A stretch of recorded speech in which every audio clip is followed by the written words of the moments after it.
અમે મુખ્ય મુદ્દો છે અમારે ટ્રાન્સમિશન લાઇન જે હળવદ ટ્રાન્સમિશન લિમિટેડ કંપની એટલે કે અદાણી કંપનીની આવે છે એ બાબતે અમે તમારી સમક્ષ આવ્યા છે. અત્યારે હાલમાં કંપની તમારા જે મતલબ કલેક્ટર સાહેબના ઓર્ડર ઉપર કામ ચાલુ કરી દીધું છે.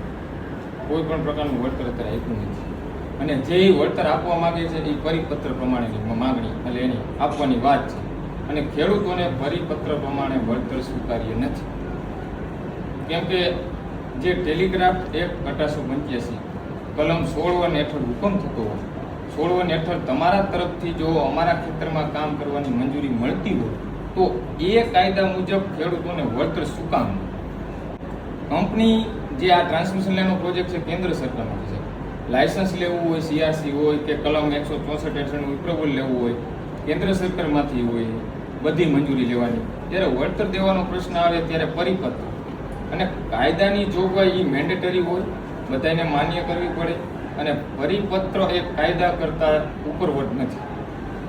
એટલે કાયદાનું પાલન મારે પણ કરવું પડે અને પ્રશાસનને પણ કરવું પડે. તો અમારા ખેડૂતની માગણી એ છે કે અમને પરિપત્ર પ્રમાણે વળતર નહીં, ટેલિગ્રાફ એક્ટ 1885ના કાયદા પ્રમાણે વળતર આપવામાં આવે. અને કાયદો એમ કહે છે કે કોઈ પણ પ્રાઇવેટ પ્રોપર્ટી કલમ 10D કોઈ પણ પ્રાઇવેટ પ્રોપર્ટીમાં તમારે નાખવું હોય તો કંપની ઓછામાં ઓછું નુકસાન કરે અને જેટલું નુકસાન થાય છે એની સંપૂર્ણ ભરપાઈ કંપનીને કરવાની છે.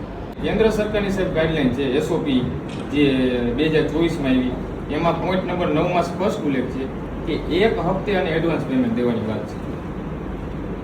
બરોબર, એટલે એ પ્રમાણે આપવામાં આવે.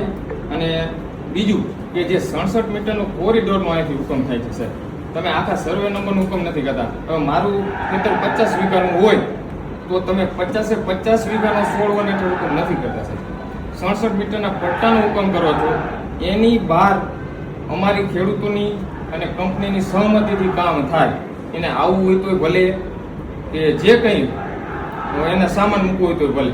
અમારા ખેડૂતો સાથે જે રીતે આપણે મોબાઈલ ટાવર ઊભા થાય છે એમાં જે માલિકી હોય છે જમીન અને કંપની બે વચ્ચે ડિસ્કસ થઈને કરતા હોય છે એવી રીતે અમારા અને કંપની વચ્ચે એમાં કંપની હંમેશા પોલીસ પ્રશાસનને આગળ કરે છે સાહેબ અને બળજબરીપૂર્વક કામ કરે છે. તો એ તાત્કાલિક ધોરણે બંધ કરવામાં આવે અને જ્યાં સુધી અમારું આ નિરાકરણ ન આવે વળતર બાબતે ત્યાં સુધી તાત્કાલિક ધોરણે સાહેબ તમારા હુકમથી કંપની કામ કરવા આવે. અહીંયા કંપનીવાળા આવીને એમ કહે છે કે સાહેબ કલેક્ટર સાહેબનું ઓર્ડર છે એટલે અમે કામ કરીએ, એટલે તમારા નામ ઉપર અહીંયા કામ થઈ રહ્યું છે સાહેબ. તો અમે એટલે તમારી પાસે આવ્યા છીએ સાહેબ, તમારા નામ તમારા હુકમ ઉપર કામ થાય છે બરોબર. અને કંપની કોઈ પણ પ્રકારનું વળતર આપ્યું નથી અને પરિપત્ર પ્રમાણે સ્વીકાર્ય નથી. એટલે જ્યાં સુધી અમારું નિરાકરણ ના આવે ત્યાં સુધી સાહેબ તમે તમારા હુકમ લેખિતમાં એવો હુકમ કરી આપો કે ભાઈ અત્યારે કામ બંધ.